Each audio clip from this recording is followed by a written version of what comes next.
안녕하세요. 사연 읽어주는 남예입니다. 오늘도 와주셔서 감사드리며 오늘의 사연 시작하겠습니다. 안녕하세요. 저는 현재 마케팅 회사를 다니고 있는 30대 여성입니다. 저는 오늘 여러분께 지독한 악연에 관한 이야기를 하려고 해요. 대한민국 인구가 5천만 명이 넘는다는데 어떻게 그런 끔찍한 우연이 우리 가족에게 찾아왔는지 모르겠어요. 남자든 여자든 이성 친구나 배우자 잘못 만나면 인생이 어떻게 되는지 저희 자매는 그 사실을 너무 뼈저린 경험으로 알게 되었죠. 저에게는 아픈 손가락 같은 여동생이 있습니다.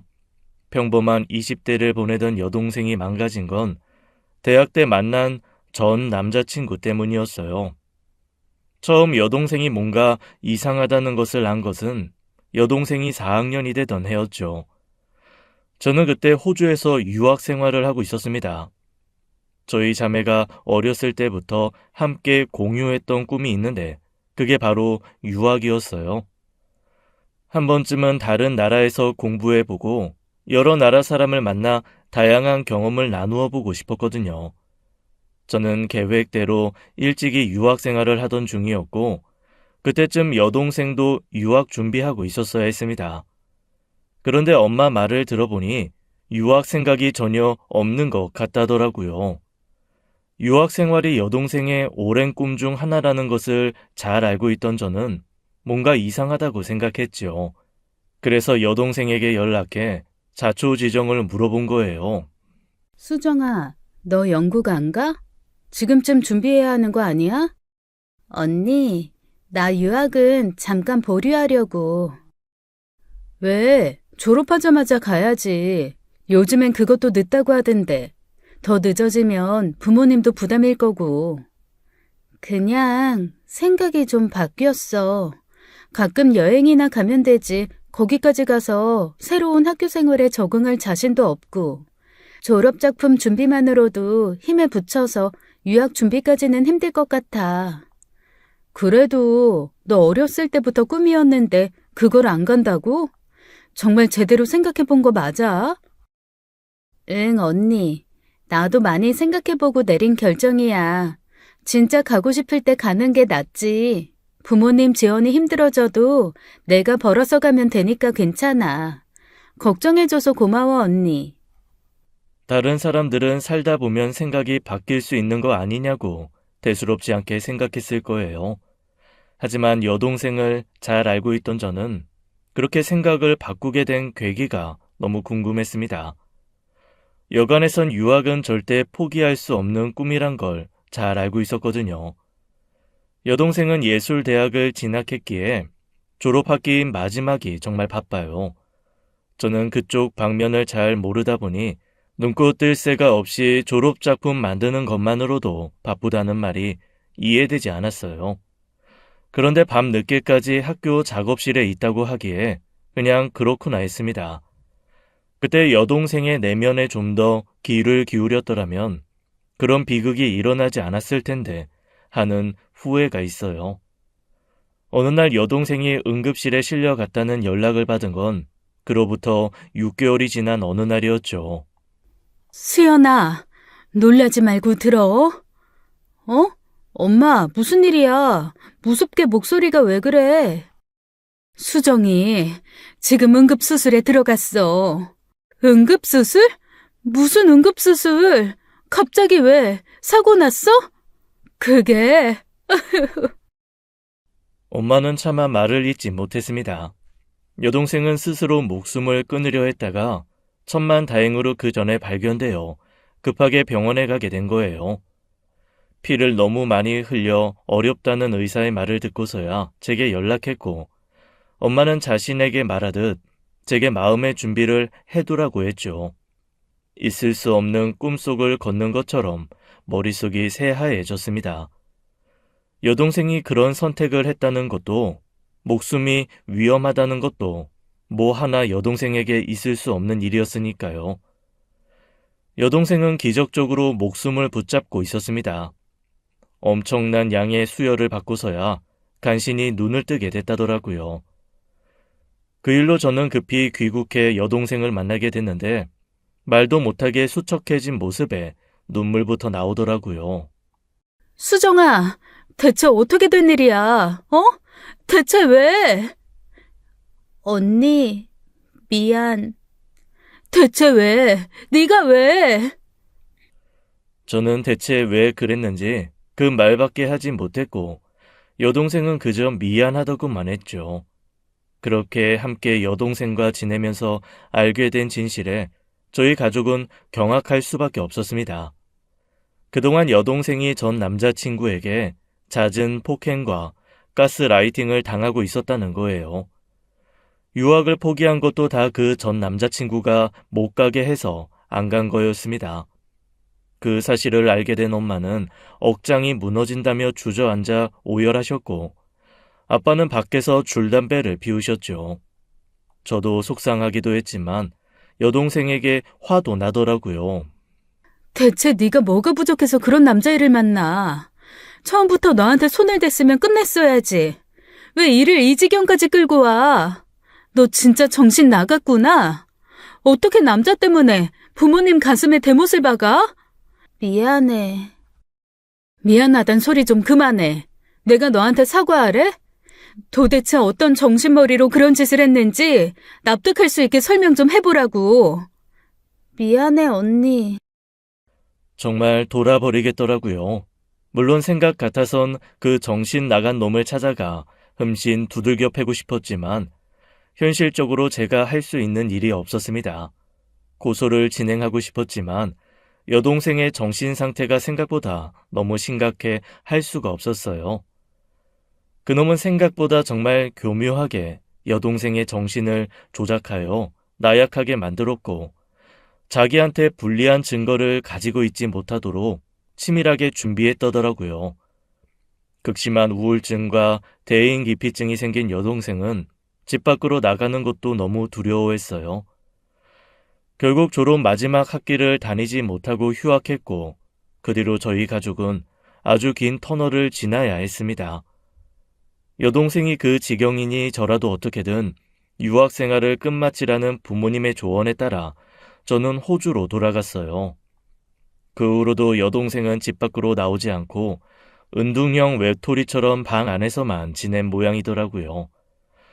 제가 연락할 때는 아무렇지 않은 척, 괜찮은 척 했지만 실상은 죽지 못해 사는 사람이었죠.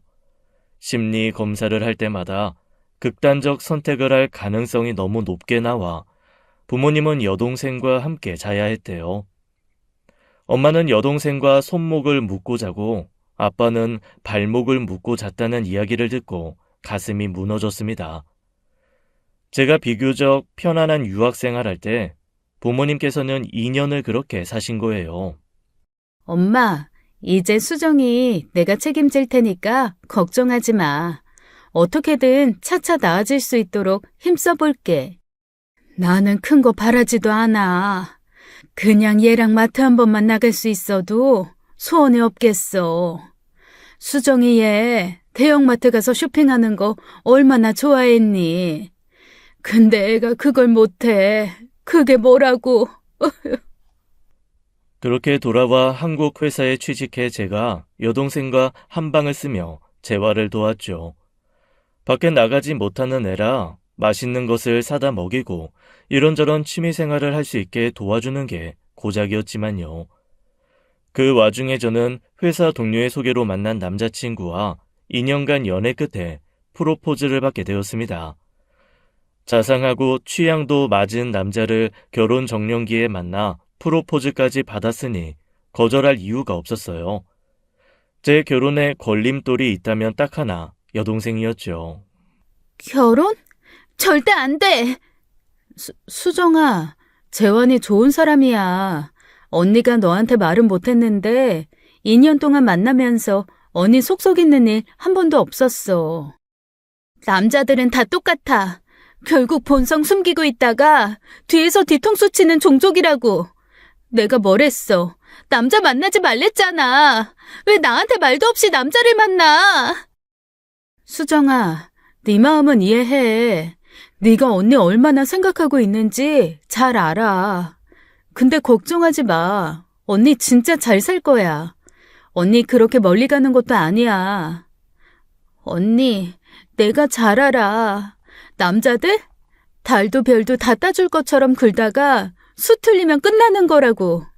언니, 제발, 제발 결혼하지 마. 결혼하면 언니 죽어. 언니 없으면 나 못 살아, 정말로. 여동생은 제 결혼 소식에 화도 냈다가 빌어도 보고 별짓을 다해 결혼을 막으려고 했지요. 그러다 보니 저도 마음이 편하지 않았어요. 여동생이 두 팔 벌려 환영한데도 아픈 여동생을 부모님께 맡기는 것 같아 마음이 불편한 상황이었거든요. 5년이라는 시간이 흐르며 처음보다야 많이 좋아지긴 했습니다. 모자나 선글라스를 눌러 쓰고 가벼운 외출에 가는 것도 가능해질 만큼이요. 하지만 새로운 관계를 형성하거나 외출할 때 남자만 가까이 와도 흠씬 놀라고 심할 때는 공황 발작을 일으키기도 해요. 그런 여동생을 두고 결혼이라니 과연 그게 옳은 일인가 싶던 차에 반대까지 하니 저도 자신이 없어졌죠. 그런데 아빠가 조용히 저만 불러 그러시더라고요.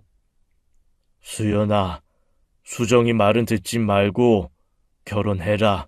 하지만 아빠, 수정이가 저렇게 반대하는데 섣불리 내가 결혼했다가 또 발작이라도 일으키면 어떡해. 그렇다고 평생 너도 혼자 살 거야. 수정이가 남자 공포증 가져 평생 혼자 산다고 하면 그건 어쩔 수 없는 일이야.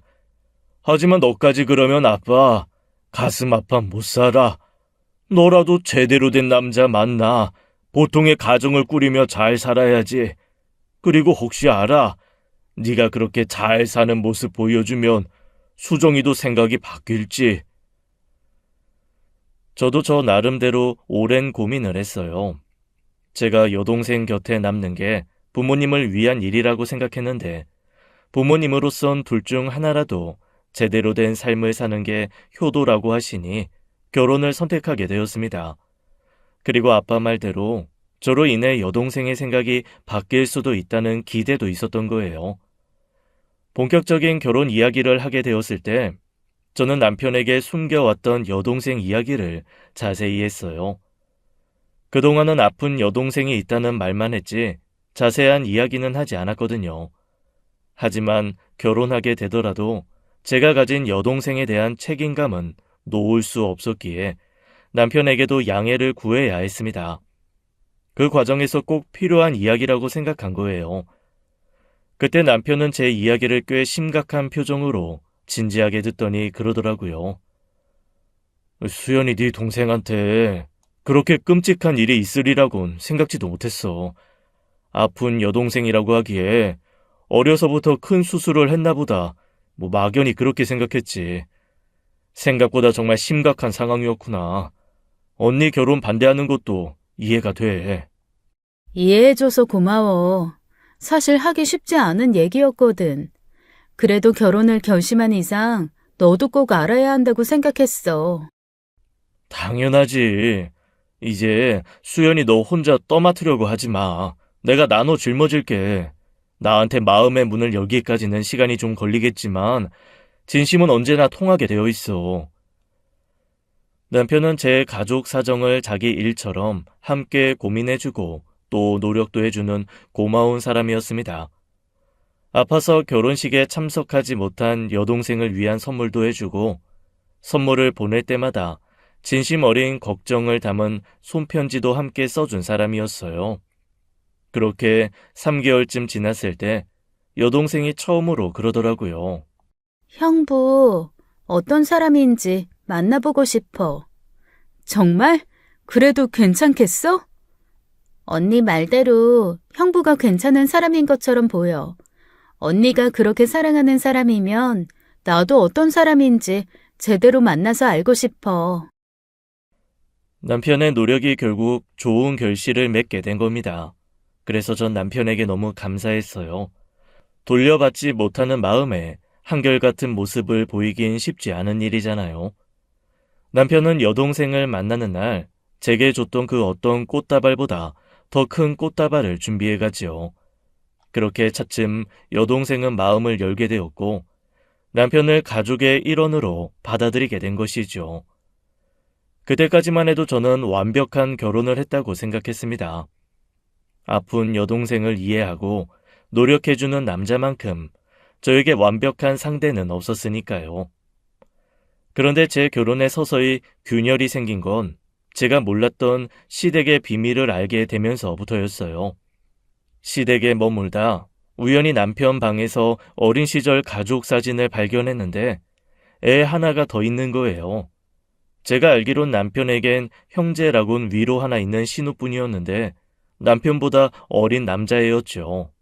여보, 이 아이는 누구야? 이거 가족 사진 아니야? 어? 아하, 그게 사촌 동생이야. 사촌 동생? 누가 봐도 사진관에서 찍은 가족 사진인데 사촌 동생이 가족 사진을 같이 찍어? 어렸을 때 우리 집에 머물면서 자식처럼 키운 애라 그래. 근데 왜 나한테 말을 안 했어? 결혼식에 왔던 사촌 중에 누군데? 안 왔어. 커서는 사이가 소원해줘서. 누가 들어도 수상한 변명이 섞인 대답이었습니다.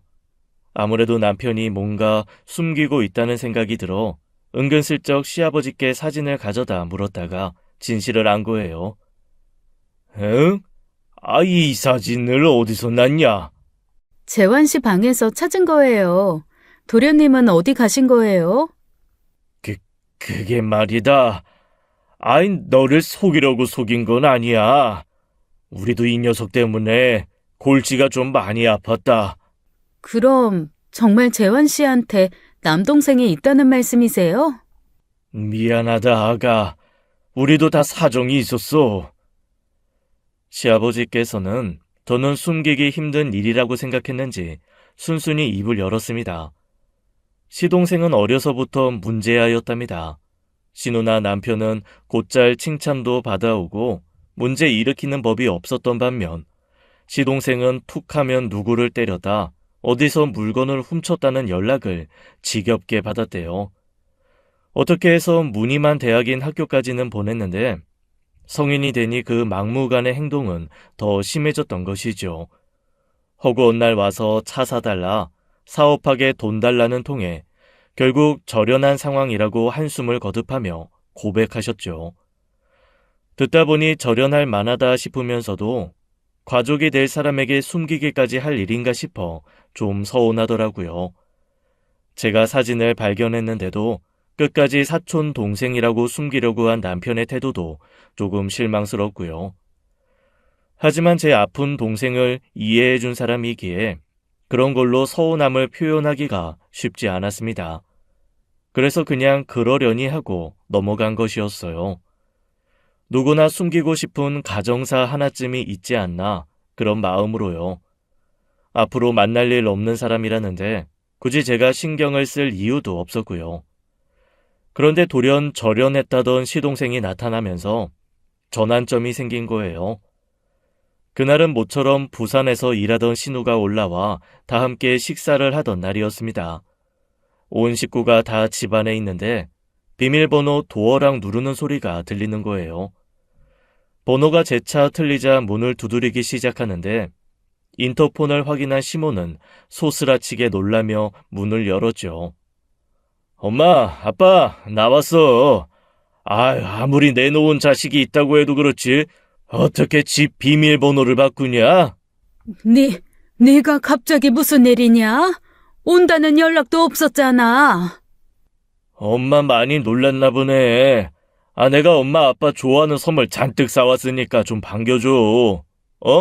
못 보던 분이 계시네? 형 결혼했어? 인사해라. 네 형수야. 수연아, 그때 말한 내 동생. 안녕하세요, 도련님. 예, 안녕하세요.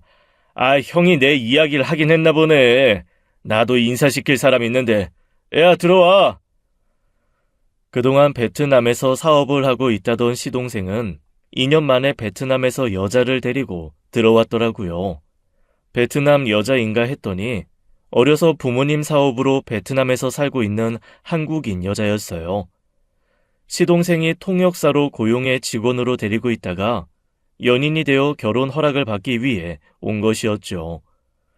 갑작스러운 방문도 모자라 갑작스럽게 두 번째 예비 며느리를 보게 된 시부모님은 복잡한 감정인 것 같았습니다. 절연까지 해 연락도 끊고 살았던 아들이 돌아왔다는 기쁨과 언제 또 사고를 칠까 싶은 불안감 같은 거요. 그렇게 베트남으로 돌아가기 전까지 시동생 예비 부부가 시댁에서 머물게 된 거예요. 저는 그동안 그래도 시동생이라도 저는 인간적인 대우를 하려고 노력했습니다. 그런데 하는 행동이며 제게 툭툭 던지는 말투며 저를 대하는 껄렁한 태도가 마음에 들지 않더라고요. 형수는 형 어떻게 만났어요? 회사 동료 소개로 만났어요. 우리 형 재미없지 않아요? 완전 샌님이라 놀 줄도 모르는데 형이 밤에는 잘해요? 네? 하하하, 농담. 내가 예전부터 형 사는 거 보고 그거라도 잘해야지 결혼하겠다 싶었거든요. 실없이 던지는 말들은 거의 저질 농담 같은 것들이었고 그렇다고 시부모님께 잘하는 것도 아니었습니다. 뭐 하나 거두는 것도 없으면서 밥 때 되면 밥 언제 주냐, 반찬이 이것밖에 없냐 투정도 하고요. 그래도 자기가 금이 환영한 거라며 시부모님께 두둑한 봉투를 줬는데 그걸로 자기 할 일은 다 했다는 듯이 구는 것도 꼴보기 싫었죠. 전엔 어느 수준의 문제아였는지는 몰라도 제가 보기엔 현재도 만만찮을 것 같은데 시부모님 생각은 달랐습니다. 그것도 개과천선한 거라고 이제 좀 마음 잡고 사람답게 사는 것 같다며 내심 안심하셨거든요. 시동생도 시동생이지만 문제는 그 예비 동서가 될 사람이었어요. 어려서 베트남으로 간 뒤 대학까지 거기서 나왔다던 예비 동서는 사실상 한국말 잘하는 베트남인이었습니다. 한국도 거진 15년 만에 들어봤다고 하더라고요. 그러니 한국에 대해 아는 건 거의 없어 밖에 혼자 다닐 줄도 몰랐어요. 시어머니께서는 그런 예비 동서를 제가 챙겨주길 바라셨죠. 아가, 네가 지수 좀 잘 챙겨줘라. 지수 저게 무늬만 한국인이지 아는 게 하나도 없다잖아. 모처럼 한국에 왔는데 뭐 할 줄도 모르고 네가 데리고 나가서 같이 좀 놀아줘. 나보다 너랑 가는 게 쟤도 더 좋지 않겠어? 솔직히 시동생 생각하면 내키지 않는 일이었어요. 게다가 예비 동서도 성격이 그렇게 부침성 있고 좋은 건 아니라서 다가가는 게 쉽지도 않았고요. 하지만 시어머니께서 그렇게 부탁하시니 좋은 게 좋은 거라는 마음으로 한 겁니다. 남편이 제 여동생에게 하던 말이에요. 지수 씨라고 부르는 게 좋겠어? 동서라고 부르는 게 좋겠어? 아무거나 괜찮아요. 아, 그럼 그냥 지수 씨라고 할게. 동서라고 하기엔 좀 이르니까. 지수 씨도 편하게 언니처럼 생각하고 돼. 네. 저도 회사 생활하면서 낯을 많이 가리는 후임들 교육으로 나름의 짬밥이 있는 사람인데도 시댁 식구는 어렵더라고요. 게다가 무슨 말을 해도 단답형의 질문도 없이 그저 따라다니기만 하니 재미도 없고 기운만 빠지고요. 거기다 점심을 먹든 카페를 가든 은근히 입도 닫고 지갑도 닫고만 있는 게 영 못마땅했죠. 보통 밥을 얻어먹었으면 빈말이어도 커피는 사겠다고 할 수 있잖아요. 거기다 올리브영에 가고 싶다고 해서 데려갔더니 은근슬쩍 계산까지 저한테 시키는 겁니다. 지갑을 가지고 오지 않았다면서요. 거기다 대고 그럼 다음에 와서 사라는 말이 어떻게 나오겠어요. 거기까지는 해주자 싶어 15만 원이나 되는 결제 금액을 제가 내기도 했죠. 고맙다고 고개는 숙이는데 큰 돈을 쓰고도 기쁘지 않는 게 앞으로는 거리를 둬야겠다 싶었죠. 그런데 그 뒤로도 어디 갈 일 있으면 저를 부르는 겁니다. 얘 수연아, 지수가 가고 싶은 데가 있다는데 이번 주말에 좀 들러서 갔다 와. 네? 아, 저 주말에 일이 있는데요. 그래? 일 좀 미루거나 빨리 끝내고 올 수는 없나? 나는 도통 뭐 하는 곳인지도 모르겠고, 지수도 너랑 가고 싶다는데. 저랑요? 동서가 그래요? 그래, 너랑 가고 싶대. 지원이 그건 일 있다고 집에 붙어 있는 날이 없으니 지수 걔랑 종일 같이 있는 것도 너무 불편하다. 하루만 좀 데리고 나가서 좀 놀아줘, 응? 아, 어머니, 근데 저도 그렇게 편한 사람은 아니라서요. 제가 손윗 사람이라고 해서 저만 노력해야 하는 건 아니잖아요. 별로 친해지기 싫은 사람처럼 굴어서 저는 저랑 같이 가고 싶다고 했다던 어머님 말씀이 믿기지도 않아요. 그거야, 애가 낯을 많이 가려서 그렇지. 그래도 너랑 며칠 좀 다녔다고 편해진 모양인데 네가 좀 봐줘라. 동생처럼 뭐든지 품어주고 이해 좀 해줘. 베트남에서 오래 살아 한국이 낯설다는데 그럼 어쩌냐. 시어머니께서 하도 간곡히 부탁하는 통에 그 뒤로도 두어 번 더 같이 다녔습니다. 근데 하고 싶다는 게 한국 교복 입고 놀이공원 가는 것, 성수동 핫플레이스 가보는 것, 그런 것들이었어요. 젊기도 젊고 외국인이나 다름없이 살았으니 한국 핫플레이스 가보고 싶은 마음은 이해했지만요. 사람 많고 복잡한 곳은 딱 질색인 저한테는 너무 고역인 시간이었습니다. 주말 놀이공원, 성수동이며 종로는 인파가 장난 아니거든요. 주말 중 하루나 시간을 내서 제가 무슨 수행 비서처럼 따라다니다 보니 제가 뭐 하고 있나 싶더라고요. 그래서 저도 딱 잘라 이야기했습니다. 지수 씨, 나도 평일에 일하고 주말에 쉬는 사람이야. 그런데 주말마다 불려나와 의미 없이 시간 보내는 거 이건 아니다 싶네. 한국말 아예 못하는 외국인도 혼자서 잘하는 서울 관광에 한국말 잘하는 지수 씨를 내가 왜 졸졸 따라다녀야 하나 싶어. 나랑 친해지고 싶은 게 아니라 그냥 편하게 서울 구경 다닐 사람이 필요한 거지? 나 그렇게 한가한 사람도 아니고 체력이 넘치는 것도 아니라 앞으로는 힘들 것 같아. 언제까지고 다른 사람이 같이 다녀줄 수 있는 것도 아닌데 지금부터라도 혼자 다녀버릇 해봐야지. 제 말에 예비 동서는 시댁에 가서 뭐라고 이야기를 했나 보더라고요. 결국 그날 저녁 어머님께 전화와 결혼 후 처음으로 서운한 소리를 들어야 했습니다. 듣다 보니 제가 예비 동서 챙기는 건 배려고 호의인데 그게 너무 당연하다는 듯이 말씀하시더라고요. 한두 번이어야 예예하지 이건 아니다 싶어 저도 할 말 다 했죠. 수연아, 내가 그렇게 부탁했는데 애한테 뭐라고 했길래 애가 우니? 여동생도 있는 애가 왜 애 하나를 그렇게 보듬지 못해? 어머니, 여동생이 있든 남동생이 있든 엄밀히 말하면 남인데 제가 어디까지 해야 하나요? 부모도 아니고 친언니도 아닌데 어머님께서는 제게 너무 많은 걸 바라시는 거 아닌가요? 그렇다고 뭘 그렇게 네가 부모처럼 챙겼다고 그래? 그냥 얘 데리고 나가서 서울 구경 시켜주고 맛있는 거 좀 사주고 그러라는 건데 그게 그렇게 어려운 일이야? 저도 일하는 사람이에요. 주말엔 쉬어야 하는데 동서가 가고 싶다는데 다 따라다니면 얼마나 피곤하고 진이 빠지는지 아세요? 저도 아는데요. 친구들이랑도 잘 안 가는 곳들이에요. 피곤해서. 그리고 저 동서 따라다니면서 개인적으로 쓴 돈이 얼만 줄 아세요? 저 좋은 마음으로 밥에 커피에 개인적으로 필요하다는 물건에도 상당히 돈 써줬어요. 제가 그 이상 뭘 더 어떻게 해야 되나요? 결국 돈이야, 돈? 그 돈 내가 주면 될 거 아니야, 응? 돈이 아니라, 어머니, 저 진짜 피곤해요. 둘째 예비 며느리 챙기겠다고 첫째 며느리 너무 혹사시키는 거 아니에요? 시어머니께서는 제가 하는 말은 제대로 듣지 않으시고 결국 그게 돈 달란 소리 아니냐며 돈 주겠다는 말만 거듭하셨습니다. 그래서 참다 못해 그동안 동서 만날 때 썼던 돈을 다 계산해서 표로 정리해 보내드렸어요.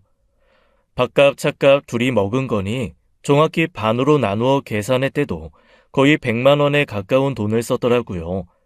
표로 정리해 몇 월 며칠 어디에 어떻게 썼는지 다 보내드려서 그런지 어떻게 그렇게 많은 돈을 쓸 수가 있냐는 딴지를 걸진 못하셨습니다.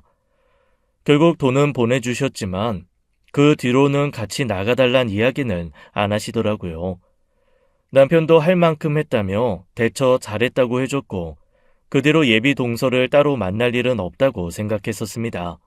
그런데 제가 예비 동서와 손을 잡아야만 하는 일이 생기고야 만 것입니다. 그러던 어느 날이었어요. 시동생과 예비 동서가 베트남에서 한국으로 온 지 2달이 조금 넘을 때였죠. 퇴근 후 남편과 유튜브 영상을 보고 있는데 예비 동서로부터 연락이 온 거예요. 솔직히 달가운 연락은 아니라 받지 않으려고 했지만 그 시간에 연락이 온 게 이상해 받게 되었습니다. 여보세요? 언니, 저 좀 도와주세요. 지수씨, 무슨 일이야? 저 좀 살려주세요. 제발, 저 좀 살려주세요. 어머, 지수씨, 왜 그래? 무슨 일인데 그래? 진정하고 말해봐, 어? 동서는 전에 없이 다급한 목소리로 울면서 이야기했고 저는 너무 놀라 그 자리에서 벌떡 일어났죠. 무슨 일인지 두서없는 말만 반복하며 힘들어하기에 일단 저희 집으로 오게 한 거예요. 저는 동서의 얼굴을 보자마자 화들짝 놀랐습니다. 입술이 터지고 한쪽 얼굴이 눈에 띄게 빨갛게 부어 있었거든요. 보자마자 직감적으로 시동생이 한 짓이라는 걸 알았죠. 저는 살면서 누군가에게 맞은 사람의 얼굴을 처음 본 것이었어요. 봤어도 초등학교 때 심하게 다툰 남자 아이들 상처나 봤지 남자한테 맞은 여자 얼굴은 처음 봤거든요. 제가 맞은 것도 아닌데 심장이 뛰고 손이 다 떨리더라고요. 왜 그래? 설마 도련님이 그런 거야? 제 물음에 예비 동서는 흐르는 눈물을 연신 훔쳐 닦으며 고개를 끄덕였습니다.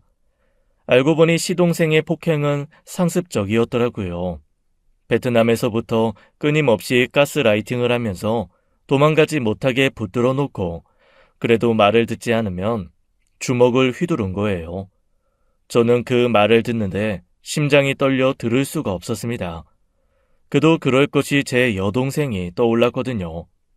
제가 유학 생활을 하며 아무것도 모르고 있을 때 여동생도 이렇게 전 남친에게 맞고 공포에 떨었을 시간이 있었을 거라고 생각하니 눈앞이 아찔했어요. 탐탁찮게 여겼던 예비 동서가 오래전 제 여동생과 겹쳐 보이며 보호해야겠다는 생각이 들었죠. 가족들 도움을 받던지 공안에 신고라도 해서 어떻게든 했어야지. 결혼하겠다고 한국까지 쫓아와? 인생 망치려고 작정했어? 가족들도 사람 시켜 다 죽여버리겠다고 협박해서 어쩔 수가 없었어요. 그 사람 정말 무서운 사람이에요. 도망칠 수가 없었어요. 가만히 듣고만 있던 남편도 절대 참을 수 없다며 그 길로 시댁으로 달려갔어요. 남편이 단판을 지을 동안에도 예비 동서는 이따금 사시나무 떨듯 몸을 떨었죠. 날이 추운 것도 아닌데 바들바들 떠는 게 안정제가 필요할 것 같아 응급실에 가야 했어요. 만일을 대비해 그런 기록을 남기는 것도 중요하다는 생각도 들었거든요. 안정제 처방을 받고 나서야 한결 편안해진 예비 동서 얼굴을 보니 시동생에게 이루 말할 수 없는 혐오감이 들었습니다. 제 여동생 인생을 망쳐놓은 그 개차반 같은 인간 쓰레기가 제 주변에 있다니요. 지수씨, 어떻게든 베트남으로 돌아가. 가서 부모님께 말씀드리고 어떻게든 대처를 해. 결국 끝까지 저 찾아올 텐데요. 제 잘못이라고 할 거예요. 제가 말을 안 들어서 생긴 일이라. 무슨 말을 안 들었는데? 그 사람이 현재 업체와 협상을 위해서 자료조사 해놓으라는 게 있었는데 제가 안 해놨어요. 뭐? 지수씨, 행여 그게 지수씨가 업무적으로 잘못한 일이라고 해도 그게 폭력을 정당화할 수는 없어. 지수씨 그거 몰라? 세상에 맞을 짓이라는 건 없어. 폭력은 무조건 나쁜 거야. 지수씨가 일을 안 해서 문제가 생겼다면 해고나 법적으로 따져 물으면 그만이지. 그게 어떻게 사람이 사람을 때릴 수 있는 근거가 돼? 모르겠어요. 그냥 그 사람이 화난 얼굴을 하고 제 앞에 서 있으면 머리가 텅 빈 것 같고 그냥 제가 죄인이 된 것만 같은 기분이 들어요. 예비 동서는 다시 두려움에 떨며 울기 시작했습니다. 가스라이팅을 단단히 당한 것 같더라고요. 세상에는 상대방에게 죄책감을 씌워 마음을 조종하는 쓰레기 같은 사람들이 생각보다 많았습니다. 특히 법치 국가에서는 잘잘못을 판단하고 처벌을 내리는 건 국가여야만 하지 인간이 될 수 없다고 생각해요. 무슨 자격으로 한 사람의 잘잘못을 따지며 폭력으로 처벌하고 그 사람의 인생을 망치나요?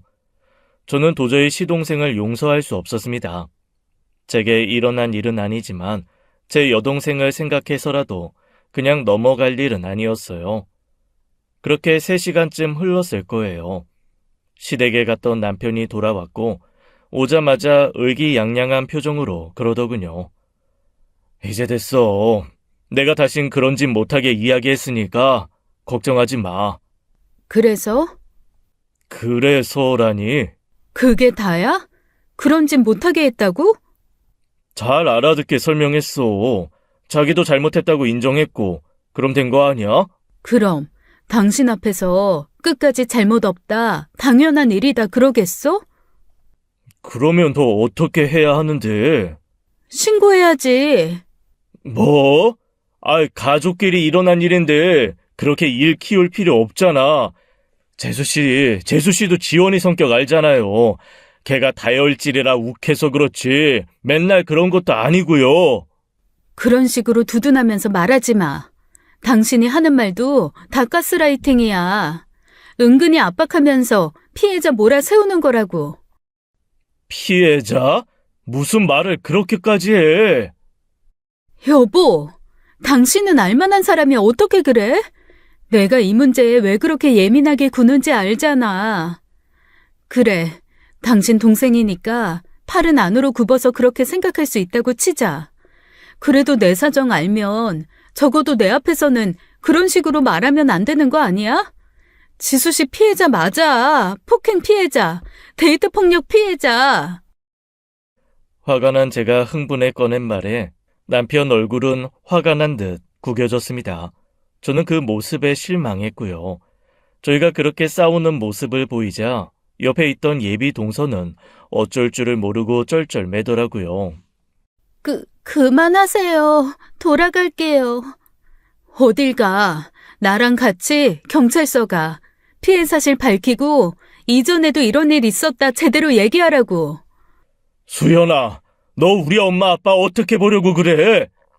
그럼 범죄자를 감싸란 말이야? 시댁 식구란 이유로? 난 못해. 내가 여기서 그냥 넘어가면 나도 똑같은 방관자고 그건 우리 수정이한테도 못할 짓이라 안 되겠어. 야, 한수연! 공교롭게도 시동생 문제는 저희 부부의 싸움으로 이어졌습니다. 결국 눈치만 보고 있던 예비 동서는 남편 말만 듣고 이제 그만 가봐야겠다고 가버렸어요. 맞고 사는 사람들 자기 팔자 자기가 꼰다고 하지만 예비 동서를 보니 그게 쉽지 않다는 걸 알겠더라고요. 잘못된 것을 알면서도 마치 늪에서 빠진 듯 그 지옥에서 스스로 걸어 나오는 게 너무 힘든 거예요. 그러니 제 여동생도 결국 그런 선택을 했겠죠. 돌아가겠다는 사람 억지로 막을 길도 없어 돌려보냈는데 마음이 편치 않더라고요. 남편은 예비 동서가 돌아가자 제게 기분 나쁘다 대놓고 이야기했습니다. 아무리 그래도 너무 애를 범죄자 취급한 것 같아 마음이 좀 안 좋다. 그래도 너한테 시댁 식구고 내 동생인데 어떻게 그렇게까지 이야기를 해? 솔직히 틀린 말도 아니잖아. 뭐? 너 진짜 끝까지? 그날 처음으로 저희는 정말 대판 싸웠습니다. 이혼 이야기가 안 나왔다 뿐이지 이혼을 앞둔 사람들처럼 싸웠어요. 저는 여동생의 마음을 열기 위해 노력하는 과정에서 남편이 제 여동생의 마음을 충분히 이해했다고 생각했어요. 그랬기에 남편의 말에 배신감을 느낀 것입니다. 개차반으로 살다 절연에 얼마 전까지만 해도 어떻게 사는지 모르게 살았으면서 갑자기 내 동생이라고 감싸는 모습을 보니 너무 실망스럽더라고요. 그 뒤로 며칠간 냉전 상태로 지냈습니다. 솔직히 그때 이혼하자고 해도 저는 아무 미련도 없었어요. 아무리 가족이라도 데이트 폭력 범죄자를 감싸는 사람과는 함께 살고 싶지 않았으니까요. 그런 제 마음이 겉으로 드러나긴 했는지 며칠이 지나자 남편이 슬슬 제 눈치를 보더라고요. 그러면서 뒤늦게라도 잘못 생각했다, 섣부른 판단이었다, 그렇게 사과했으면 좋았을 겁니다. 그런데 은근히 저를 설득하려고만 들더라고요. 아직도 마음이 안 풀린 거야? 당신 마음 이해해. 처제 생각하면 당연히 그렇게 생각할 수도 있지. 근데 지원이 그건 당신이 생각하는 그 정도는 아니야. 그냥 좀 다툰 건데 재수 씨 말 듣고 너무 애를 진짜 범죄자인 것처럼 몰아가니까 나도 마음이 상한 거지.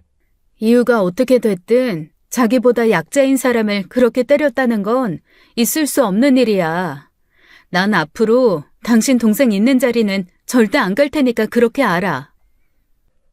수연아, 나 좀 봐주라. 지금 우리 엄마 아빠 애 이제 사람답게 산다고 좋아하시는데 괜히 긁어 부스럼 만들어 걱정 끼치는 거 싫어. 입은 삐뚤어졌어도 말은 똑바로 해야지. 자기 여자친구 패고 사는 게 사람답게 사는 거야? 그것도 자기 와이프 될 사람을? 제 말에 남편은 꿀먹은 벙어리가 되더라고요. 생각이 제대로 박힌 사람이면 거기다 대고 무슨 말을 하겠어요. 그렇게 한동안 시댁이랑 거리를 두고 지냈는데 시아버지 생신 때문에 어쩔 수 없이 자리에 참석하게 되었습니다. 시동생은 지난 일이 있어 그런지 은근히 제 눈치를 살피더라고요. 때와 장소를 가리지 않고 은근히 저질 농담을 하던 것도 멈추고 인사만 하고 아는 체도 안 했죠. 저는 그 뒤로 예비 동서가 어떻게 지냈나 괜찮은 건 맞나 걱정이 되었습니다. 그런데 예비 동서는 제가 뭘 물으려고 하면 은근히 자리를 피하더라고요. 그러면서 자꾸 시동생 눈치를 살피는 게 마치 미리 뭔가 지시라도 받은 사람 같았죠. 이대로는 안 되겠다 싶어 예비 동서가 주방에서 설거지하고 있을 때 다가가 팔꿈치 쪽을 잡았습니다. 그런데 짧은 비명을 내지르며 그릇을 놓치고 말았어요. 미안. 근데 그렇게 세게 잡은 거 아닌데. 지수 씨, 혹시 여기 아파? 만지지 마세요. 잠깐만 손 좀 이리 줘봐. 어디 봐. 왜 이러세요? 저는 싫다는 예비 동서 팔을 걷어 올렸다가 매우 놀랐습니다. 팔에 보랏빛으로 변한 멍이 들어 있었거든요. 한눈에 봐도 생긴 지 얼마 되지도 않은 것들이었고 단순 멍이 맞나 싶게 아파하는 모습을 보며 보통 일이 아니라고 느꼈죠. 도련님이 그런 거야? 어디 봐. 세상에, 안 되겠다. 병원 가자. 그러지 마세요. 그 사람 알면 저 죽어요. 내가 도와줄게. 내가 책임지고 지수 씨 베트남 집으로 보내줄 테니까 내 말대로 하자. 지금 도망치지 않으면 평생 이 폭력 속에서 살아야 돼. 나 그냥 하는 말 아니야. 지수 씨가 내 동생 같아서 그래. 실은 내 동생도 지수 씨처럼 데이트 폭력당하고 스스로 목숨까지 끊으려고 했었어. 네? 그게 사실이에요? 그래서 내가 지수 씨 사정 외면하기 힘든 거야. 나라고 남의 일에 이렇게까지 끼어들고 싶겠어? 내 동생이 어떻게 그 지경이 됐는지 아니까 외면하기 힘든 거야. 내가 도와줄게. 나만 믿어. 알았지? 말은 그렇게 했지만 제가 예비 동서를 제대로 도와줄 수 있을지 확신은 없었습니다. 하지만 그렇게 단호하게 말하지 않으면 예비 동서가 저를 믿지 않을 것 같았어요. 일단 저는 두 분이 계신 안방으로 들어가 조심스레 말씀을 드렸죠. 시부모님 두 분께서 이 문제를 정확하게 알고 계셔야 한다고 생각했으니까요. 그런데 두 분의 반응은 너무도 뜻밖이었습니다. 어머님, 아버님, 도련님께서 지수 씨한테 손대는 거 아세요? 응? 아유, 그거 그냥 별거 아니야. 애가 뭘 좀 잘못해서 따끔하게 혼낸 거라더라. 네? 어머니, 따끔하게 혼낸 거라뇨. 그거 엄밀히 말해 폭력인데 왜 그렇게 가볍게 말씀하세요? 그 순간 어머님은 제 허벅지를 찰싹 때리며 바짝 나가와 조용히 호통을 치시더라고요. 행여 밖에 있는 시동생이 들을까 전전긍긍하면서요. 예, 너 말 조심해라. 폭력이라니. 너 시동생한테 말버릇이 그게 뭐야? 폭력을 폭력이라고 하지. 그럼 뭐라고 해요? 그게 어떻게 폭력이냐. 애가 시키는 일을 제대로 안 하니까 혼 좀 낸 걸. 사람이 그 정도도 못해? 안 되죠. 어머니, 아무리 자식이라도 감쌀 걸 감싸야죠. 남의 집 귀한 딸을 그렇게 때리는 걸 두둔하시는 거예요? 동서 몸 보셨어요? 보셨으면 그렇게 말씀 못하세요. 팔 하나가 완전 시퍼렇게 멍이 들어서 손만 대도 아파하는데 막말로 형님이 그렇게 맞아오셨대도 그러실 거예요? 아, 수완이 제 성격에 저 정도면 양반 다 된 거다. 이 사람이 차차 좋아지는 거지. 어떻게 한 번에 좋아져? 그때였습니다. 저는 순간 말문이 막혀서요. 시아버지가 한 말 때문이 아니라 시아버지 입에서 나온 이름 때문이었죠. 제가 말없이 쳐다보자 두 분은 뭐가 문제냐는 듯 그러시더라고요. 얘가 뭘 잘못 먹었나? 뭘 그렇게 쳐다만 보고 있어? 잠시만요. 누구요? 뭔 소리야? 수완이 저게. 수원이라뇨? 도련님은 지원이잖아요. 최지원. 원래 이름은 수완이다. 하도 일이 끊이질 않아서 쥐푸락이라도 잡는 심정으로다가 이름이라도 바꿨지. 저는 그 순간 눈앞이 새하얘졌습니다. 그 이름을 어떻게 잊겠나요? 여동생을 사지로 몰았던 그 이름, 최수완을요. 저는 뭔가 잘못돼도 단단히 잘못됐다는 생각이 들었어요. 그래서 재차 물었습니다. 그러니까 도련님 이름이 원래는 최수환이었고 개명했다는 거네요? 언제요? 그건 왜 묻니? 언제요? 얘가 미쳤나? 3년 전이다 왜? 그때 안방에서 제 목소리를 들은 남편이 들어오더라고요. 저는 남편을 제치고 나가서 시동생에게 단도직입적으로 물었습니다. 저기요, 도련님. 예? 혹시 한수정이라고 알아요? 순간 저는 시동생이 당황해 얼굴이 달아오르는 걸 느꼈습니다. 알구나. 그 새끼가 저 새끼였구나. 확신이 들었죠. 속으로 부글부글 뭔가 끓어오르는데 미칠 것 같더라고요. 제 여동생을 사지로 몰아넣었던 그 쓰레기 같은 새끼가 알고 보니 제 시동생이었던 거예요. 알 것 같기도? 알 것 같기도? 알 것 같기도? 야, 이 미친 새끼야! 이성을 잃고 시동생에게 달려들려고 하던 저를 남편이 막았습니다. 소란에 온 식구가 나와 그 광경을 보았죠.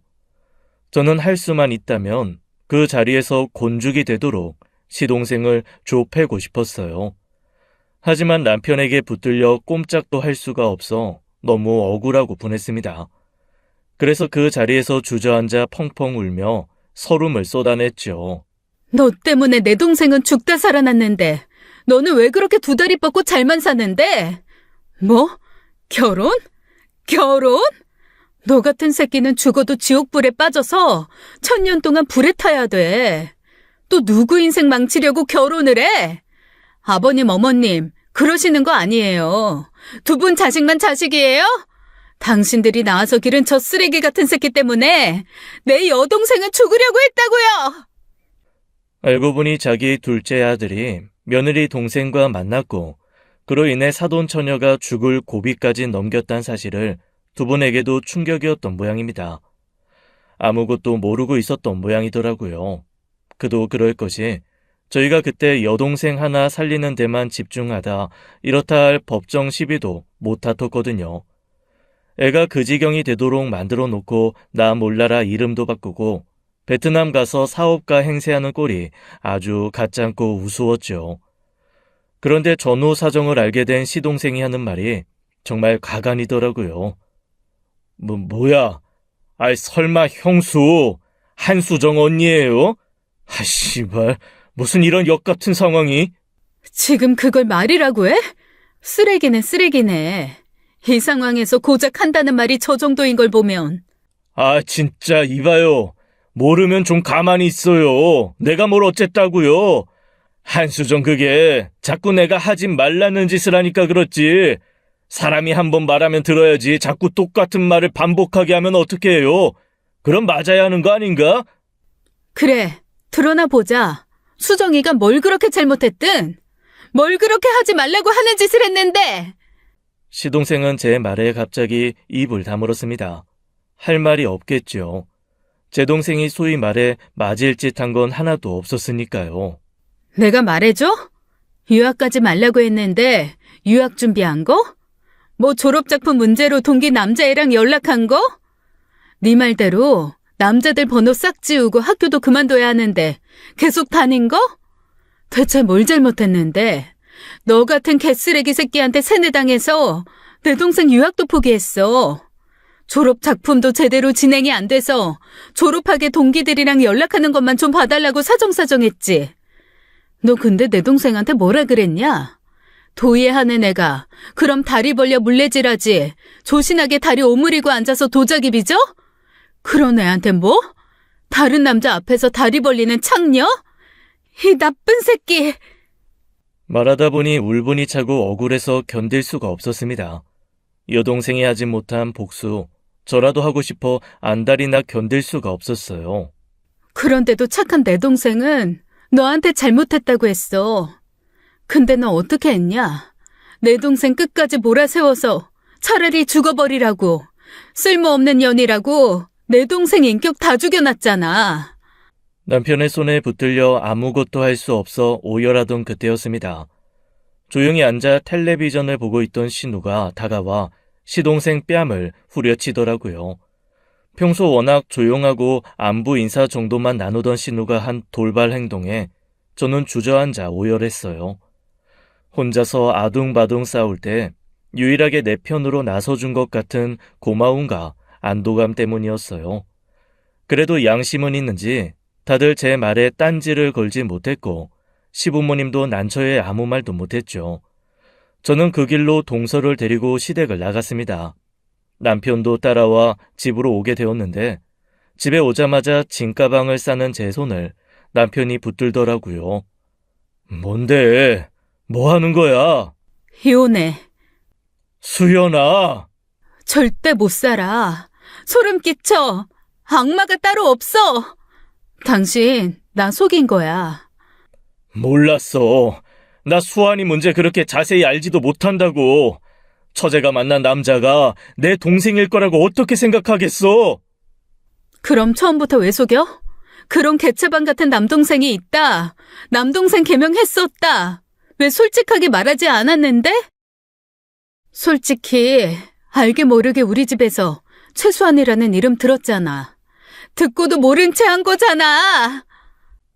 그건 설마 한 거야. 설마 내 동생이랑 처제가 그렇게 얽혀 있을 거라고 생각했겠어?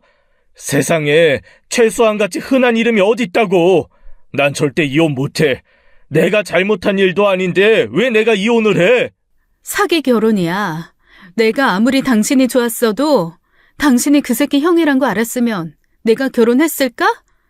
아니, 당신이 백만장자여도 난 안 했어. 지수씨, 가자. 우리 친정에 가 있어. 야, 한수연! 이거 나! 야, 솔직히 말하면 처제 잘못도 있었던 거 아니야? 뭐? 남자친구가 하지 말라는 행동하는 건데 수환이 걔도 오죽 답답했으면 손찌검했겠냐고. 처제도 적당히 수환이한테 맞춰줘. 저는 참지 못하고 남편의 뺨을 후려쳤습니다. 마음 같아선 2대, 3대도 더 올려칠 수 있었어요. 하지만 그 자리에서 참은 건 손끝도 닿고 싶지 않은 불쾌한 감정을 느꼈기 때문이죠. 맞을 짓은 이런 걸 두고 하는 말이야. 반드시 폭력이 필요한 일이 있다면 바로 이 순간이겠지. 닥치고 가만히 기다려. 그 길로 친정에 간 저는 부모님께 이 모든 사실을 털어놓고 이혼하겠다 했어요. 여동생 모르게 조용히 이야기하려고 했는데 여동생이 그 이야기를 듣게 되면서 공황 발작을 하며 쓰러져 실려갔고 그것을 고스란히 지켜본 예비동서, 아니 지수 씨는 큰 결심을 내려주었습니다. 신고할게요. 정말이야? 벗어나고 싶어요. 그 악마 같은 사람한테서. 부모님께서는 여자를 위해 변호사를 고용해 주셨습니다. 콩밥만 먹이게 할 수 있다면 성공 보수를 1.5배 주시겠다 약속까지 하면서요. 어떻게 보면 남일이었지만 어떻게 보면 우리 집안의 일이었어요. 그렇게 지수 씨와 전 시동생의 법적 싸움이 시작되는 동안 저는 이혼 소송을 했습니다. 혼인 무효 소송을 하고 싶었지만 좀 더 유리한 싸움을 선택한 거예요. 결국 이 일을 처음부터 알고 있었더라면 결혼이 성립되지 않았을 거라는 점을 인정받게 되어 제가 승소했지요. 전 남편은 끝까지 이혼을 원하지 않는다며 무릎을 꿇고 빌기도 했지만 저는 그 어떤 동요도 되지 않았어요. 전 남편이 제 편을 들었더라면 사정은 달랐을지도 모르죠. 하지만 전 남편에게 있어서도 자기 동생은 아픈 손가락 중 하나였고 저는 제 아픈 손가락을 지킨 것뿐이지요. 전 시부모님께도 연락이 와 제발 합의 좀 하게 해달라고 사정하시는데 뻔뻔하다는 생각만 들더라고요. 예, 그래도 이건 아니지 않니? 이제 좀 정신 차리고 사는 애를 감옥에 보내면 애가 그 반발심이 들어서 앞으로 제대로 살겠어? 위험한 생각을 하게 될지도 모르잖아. 무슨 위험한 생각이요? 어머니, 그거 지금 협박이에요. 어머님도 법정에 서고 싶으세요? 뭐야? 자식 생각해서 한 소리 한 걸 가지고 무슨 협박이라고 몰아세워? 이야, 수연이 너 진짜 무서운 애구나. 저 눈에 보이는 거 없어요. 감옥 갔다 와서 해코지라도 할까봐. 그게 두려웠으면 시작도 안 했을 거예요. 할 테면 하라고 하세요. 가만히 있나? 또 넣고 또 넣어서 지옥 끝까지 쫓아가 줄 테니까. 그렇게 끈질긴 싸움 끝에 저희 가족은 지수 씨의 승소를 이끌어냈습니다. 지수 씨가 꾸준히 조금씩 증거를 모아온 것이 큰 역할을 했어요. 그리고 그 과정에서 여동생도 용기를 내어 시동생의 폭력적 성향과 가스라이팅 전적이 있다고 증언으로 나서주었죠. 저희 가족에게 있어서 그 소송의 승리는 굉장히 큰 전환점이 되었죠. 정의는 승리하고 결국 악은 선을 이길 수 없거든요. 우리 가족에게 고개 숙여 감사하다 거듭 인사하는 지수 씨에게 저희 엄마는 꼭 안아주며 그렇게 말씀하셨습니다. 아니야, 내가 다 고마워. 우리 수정이 한 대신 풀어줘서 내가 다 고마워. 마음 같아선 평생 감옥에 있게 하고 싶지만 그건 불가능한 일이었습니다. 그 일로 진짜 정신 차리고 산다면 다행이지만 그렇지 않다면 전 경고했듯 끝까지 싸울 작정이에요. 이판사판 이젠 눈에 뵈는 게 진짜 없거든요. 최근에 동생은 유학 준비를 해보기로 했습니다. 아직은 시도에 불과해서 가능할지 모르겠지만 세상에 발을 내딛기로 결심했다는 것이 중요하잖아요. 그래서 그 전에 베트남에 있는 지수 씨를 보러 겸사겸사 가족 여행을 다녀오려고 해요. 감사하게도 지수 씨 부모님께서 저희 가족을 초대해 주셨거든요. 여러분들도 무분별한 폭력 앞에서 굴복하지 않으셨으면 좋겠습니다. 여러분들에게 함부로 폭력을 휘두르는 사람은 결코 사랑으로 아끼는 사람이 아니라는 것을 명심하시길 바래요. 지금까지 사연 읽어주는 남녀였습니다. 끝까지 함께 해주신 여러분 감사드리며 저희는 다음 사연으로 돌아올게요. 감사합니다.